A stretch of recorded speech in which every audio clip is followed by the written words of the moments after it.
Saya juga pernah muda, dan saya tahu ada masanya di usia-usia remaja hingga dewasa awal, pikiran kita itu lagi ngeres-ngeresnya. Dan itu memang normal. Tapi seandainya overkonsumsi pornomu itu sudah mulai mengganggu hidupmu, maka inilah saatnya kalian berhenti. Jadi, kuliah kita hari ini akan membahas caranya berhenti mengkonsumsi porno. Konsep yang akan kita bahas adalah desexualizing otakmu. Jadi membuat otakmu itu berhenti dikit-dikit sange.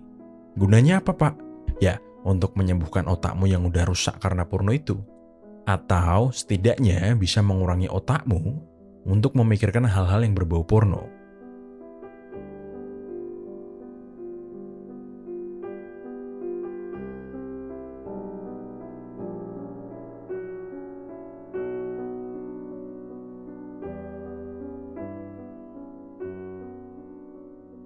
Oke, buat kalian yang otaknya ngeres terus, saya tahu kok rasanya. Memang kita sebagai laki-laki, lemahnya tuh sama wanita. Dan hal inilah yang ngebuat kita pikirannya seksual terus. Dan pikiran-pikiran seksual ini yang selalu mendistrak kita.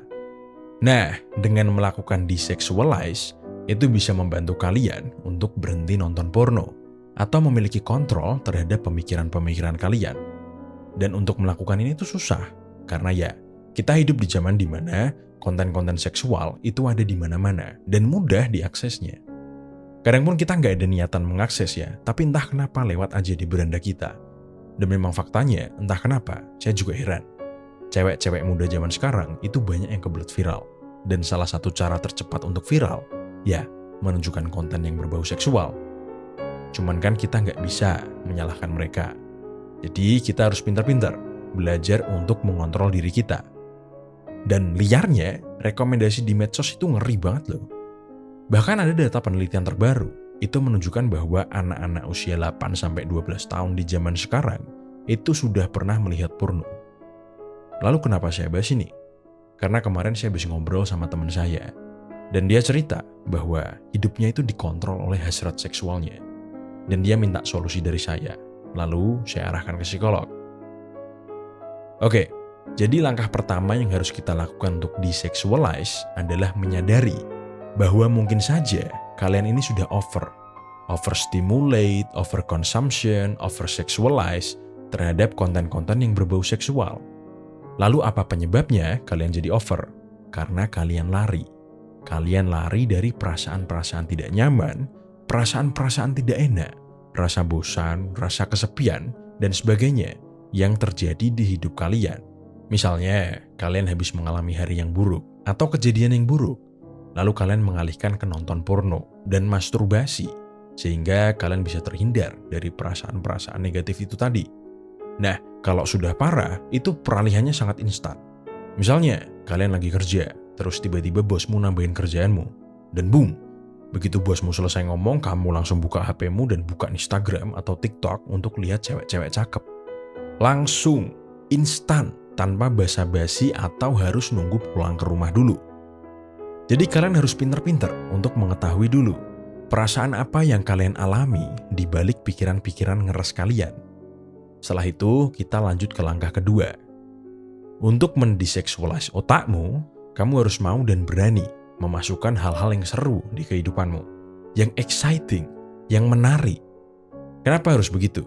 Karena tadi saya bilang di poin sebelumnya, bahwa salah satu penyebab kita nonton porno, ngeres terus dan kehilangan kontrol untuk menahan hasrat, itu karena kita sedang berada di emosi-emosi negatif. Nah, dengan melakukan kegiatan yang seru dan menyenangkan, kita akan memunculkan dopamin. Dengan begitu, kita bisa mengalihkan pikiran kita dari hal-hal yang berbau seksual. Langkah yang ketiga, menghilangkan semua hal yang memicumu untuk berpikiran seksual. Contohnya apa, Pak? Instagram, TikTok, Pornhub, dan sebagainya. Apapun itu yang jadi pemicunya. Nah, kalau misalnya pun kamu susah untuk hapus IG atau TikTok karena alasan-alasan mungkin pekerjaan dan sebagainya, kamu bisa unfollow atau bahkan blok akun-akun yang meresahkan itu. Jadi kalian harus memaksa diri kalian untuk mengganti konten-konten yang biasa kalian konsumsi. Udah, sebenarnya gitu aja. Kalau kalian bisa disiplin dalam melakukan itu, saya yakin pasti kalian bisa berhenti dari PMO. Mungkin kalau saya harus nambahin ya, itu tips-tips tentang bagaimana cara mengalihkan pikiran kita. Contohnya, jadi beberapa hari yang lalu, Liverpool kan juara Carabao Cup ya. Saya tuh senang banget, karena ini kan musim terakhirnya Klopp, pelatih Liverpool. Jadi, saya terbawa euforia. Untuk beberapa hari, saya aktif banget di media sosial dan membuli para fans MU dan Chelsea. Selain itu, saya juga mengkonsumsi terlalu banyak konten Liverpool, sehingga kerjaan saya tuh banyak yang keteteran. Nah, saya tuh baru bisa berhenti ketika saya flight dari Bali ke Jakarta, yang otomatis saya nggak ada akses internet. Ya udah, ketika 2 jaman flight itu, saya ngerjain apa yang harusnya saya kerjain. Nah, kalian bisa tiru cara saya. Ketika kalian sulit untuk mengalihkan perhatian dari konten-konten seksual, kalian bisa memaksanya dengan memotong akses kalian terhadap internet. Jadi kalau memang kalian lagi kerja dan bawaannya scroll-scroll terus, langsung aja aktifkan mode airplane dan lanjut kerja. Begitu pula sebaliknya. Ketika saya lagi berada di emosi negatif, kalau memang ada waktu luang, saya melakukan hobi. Kalau waktu luangnya sedikit, saya akan main game. Dan kalau nggak ada waktu luang, ya saya lihat-lihat konten Liverpool. Ya, paling cuman beberapa menit aja. Lalu saya bisa mengkondisikan ulang emosi saya agar lebih stabil dan bisa melanjutkan aktivitas yang produktif. Mungkin ya, kalian baru bisa berhenti total itu kalau bisa disiplin 1 tahun lah. Soalnya memang susah berhenti dari kecanduan itu. Dan kalau ada orang yang bilang, saya melakukan ini dalam 1 minggu dan saya berhenti nonton porno.